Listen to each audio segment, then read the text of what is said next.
Udashi Ninhao, Daja Hao, Washi Samuel Jean-François, Wadajong Ningzi Jiao, Zhang Yo. Son Excellence, Monsieur le ministre de l'Éducation nationale et de la formation professionnelle, Son Excellence, Madame la ministre des Haïtiens vivant à l'étranger, Son Excellence, Monsieur l'ambassadeur de la République Chine, Taïwan, Madame la secrétaire de l'ambassade de la République Chine, Taïwan, Mesdames et Messieurs les parents, boursiers, distingués invités, je me voudrais de ne pas commencer mon allocution par ces quelques mots de salutation en mandarin, une langue pour laquelle j'ai un faible dès mes débuts à l'Académie diplomatique Jean-Bryce Mance, organe spécialisé du ministère des Affaires étrangères et des cultes, où j'ai eu le privilège d'étudier la diplomatie et la coopération internationale sous les auspices du docteur Guy-Marie Louis, le directeur de l'Académie.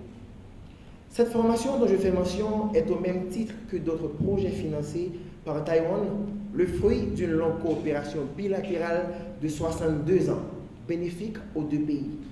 Fort de cette longue amitié, il va sans dire que la République Chine-Taïwan se révèle être un partenaire fiable et stratégique pour Haïti. En effet, il nous faut souligner que cette alliance envers notre pays ne se limite pas qu'au niveau des infrastructures, car elle couvre aussi bien celui de l'agriculture, de la santé et de la formation professionnelle, qui est l'axe autour duquel se gravite la réunion de ce matin. Face aux défis et aux innovations du monde actuel, la République Chine-Taïwan s'est montrée optimum sur la scène de la coopération internationale avec Haïti. L'octroi de ces bourses d'études tombe à point nommé dans cette période chrysogène que connaît non seulement l'Université d'État d'Haïti, mais aussi des universités privées de renom où certaines entités connaissent une cessation de travail. Ne dit-on pas souvent que les voyages forment la jeunesse? Une bourse de la République Chine-Taïwan est un atout, mais surtout une porte ouverte sur l'avenir. Une formation adaptée est un gage, au mieux, un pari sur les relations conjointes des deux pays dans le futur. D'ailleurs, pour Jean Baudin, il n'y a de ressources que d'hommes. Ainsi, à vous autres, mes camarades, aujourd'hui boursiers, au même titre que moi d'ailleurs, point n'a besoin de vous rappeler qu'il nous incombe la lourde responsabilité de représenter valablement et dignement notre terre natale. D'ores et déjà, je vous invite à donner avec moi le meilleur de nous-mêmes dans le cadre de la formation que nous allons recevoir là-bas pour qu'au retour, nous puissions contribuer efficacement à la reconstruction de notre pays. Souvent incompris et dévalorisé par nos pères, à nous d'offrir une image différente de la nation haïtienne actuelle. À nous de faire nos preuves et de mettre en avant nos valeurs intrinsèques. Une Haïti nouvelle passe par sa jeunesse. Une jeunesse instruite et chauvin est un pas vers le changement. La rencontre entre ces deux mondes est le garant de la créativité, la polyvalence, d'un lendemain porteur de foi et d'espoir pour le bien-être de tous et surtout notre cher Haïti. Sur ce, Son Excellence, Monsieur l'ambassadeur, au nom de mes camarades ainsi qu'en mon nom personnel, je vous dis un grand merci.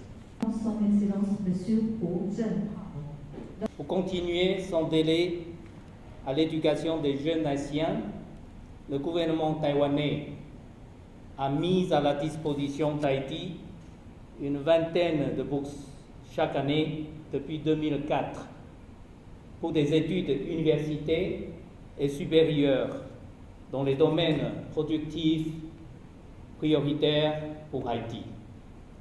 Et cette année, 19 brillants boursiers haïtiens ont été sélectionnés, dont un poursuivra des études en doctorat. Et 12 en maîtrise et 6 pour les études universitaires. Le nombre de boursiers accumulés à ce jour s'élève à environ 260. Leurs performances sont remarquables. Certains d'entre eux ont poursuivi des études avancées en maîtrise, voire un doctorat. D'autres sont retournés en Haïti pour contribuer aux efforts de développement de leur pays.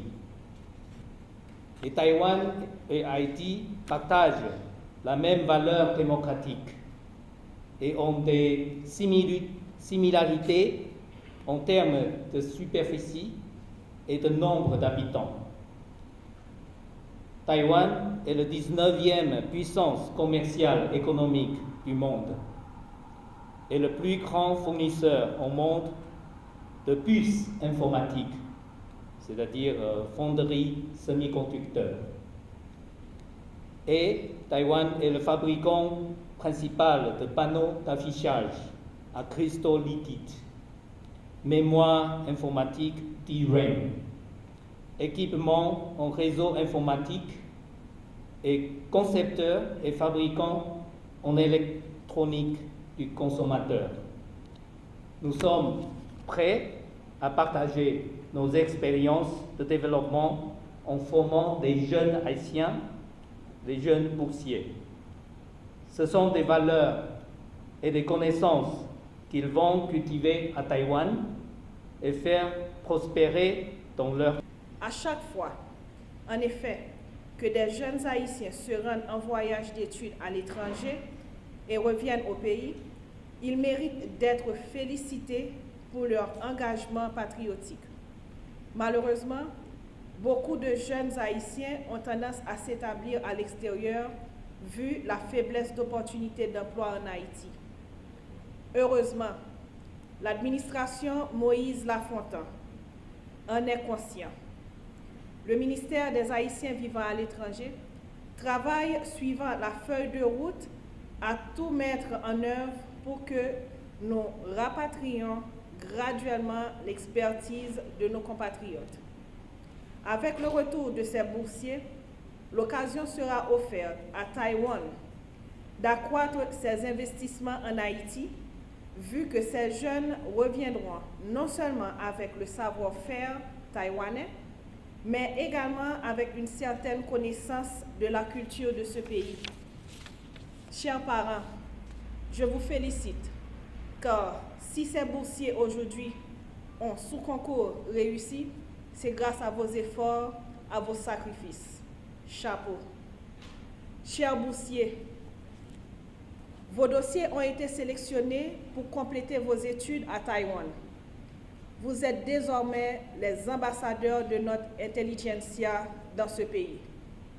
Soyez à la hauteur de ce défi et revenez en Haïti pour assurer le transfert de compétences à celles et ceux qui n'ont pas eu, comme vous, l'opportunité de voyager et pour mettre les connaissances acquises dans le cadre de nouveaux investissements de Taïwan dans notre pays. En conclusion, je vous souhaite du succès dans vos études, car Haïti compte beaucoup sur vous. À l'honneur qui m'est cher ce matin d'être ici dans l'enceinte de cette salle pour participer à la remise de certificats à ces boursiers devant laisser Haïti dans l'espace de 2 jours, j'adjoins le plaisir personnel éprouvé à rencontrer des parents qui se dévouent dans un pays où il y a beaucoup de responsabilités à prendre, où aussi il y a des parents des missionnaires, et la présence de ces jeunes ici dit beaucoup. Le plaisir est aussi grand.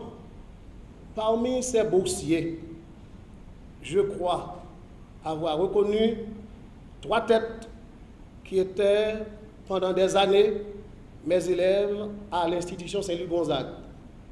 Des élèves que je connais très bien et je connais aussi leur performance. Ça me donne rapidement l'impression que le concours pour recruter ces jeunes était un concours très et même trop sérieux. Bravo pour la République de Chine, Taïwan.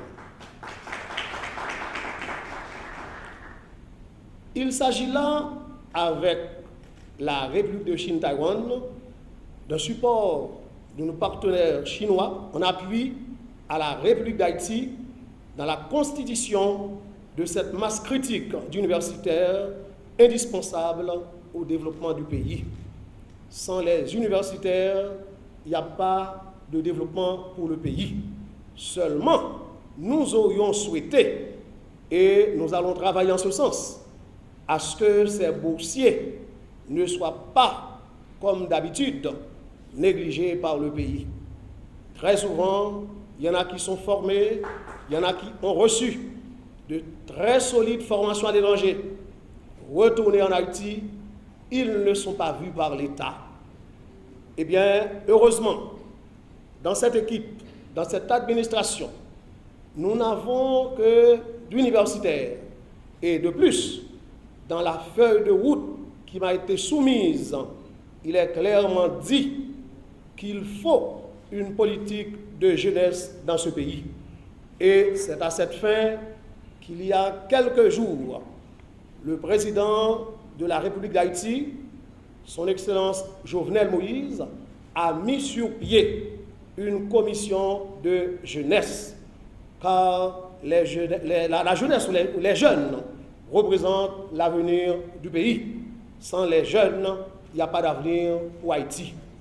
Et vous le savez tous, en Haïti, aujourd'hui, plus de 60% de la population, eh bien, ce sont des jeunes. Donc, c'est-à-dire, si on ne les encadre pas, si on ne donne pas les possibilités à ces jeunes de se faire valoir, eh bien, ce pays, cette nouvelle Haïti que nous rêvons tous, nous ne l'aurons jamais.